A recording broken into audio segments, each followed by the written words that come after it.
Hello, my name is Nestor, and in this video, I'm going to explain to you why functions should only do one thing.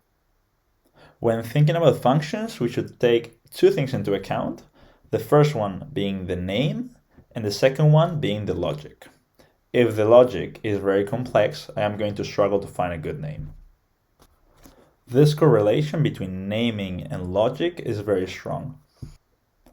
Let's take, for instance, a function that is doing multiple things at the same time, and therefore it becomes quite complex and quite overloaded. And then I am going to struggle to give a good name because it's not really clear what it's doing. It's doing multiple things. However, if then I break the function apart and I put those purposes alone by themselves, it becomes quite clear what each function is doing, and therefore it's very easy to name them. We see how this relationship is very intertwined. The simpler the function is, the easier it is to name. Let's now try to give a more concrete example. Let's say that we're now making an apple pie, and we have a function that does so. And the function does quite a lot of things. So for instance, the function cuts the apples, makes the dough, adds the apples and the dough, and then puts it into the oven.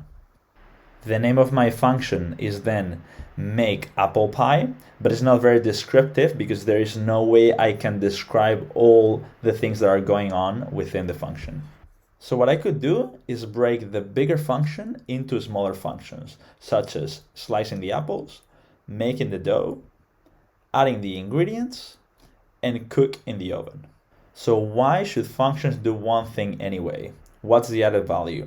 So there are multiple reasons. The first one being that it's easy to maintain, much better to maintain a small function than a big one.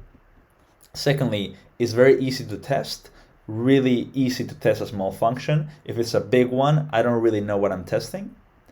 And finally, it's reusable. I can take one function, two functions, and use it elsewhere. Whereas if I create a big one, I cannot really reuse it anywhere else.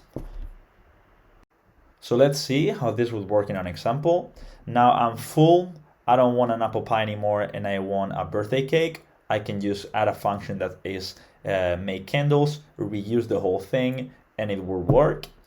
And the same thing, if I want to have a pizza, I can add a function that is called add cheese, and another one add tomato sauce, for instance.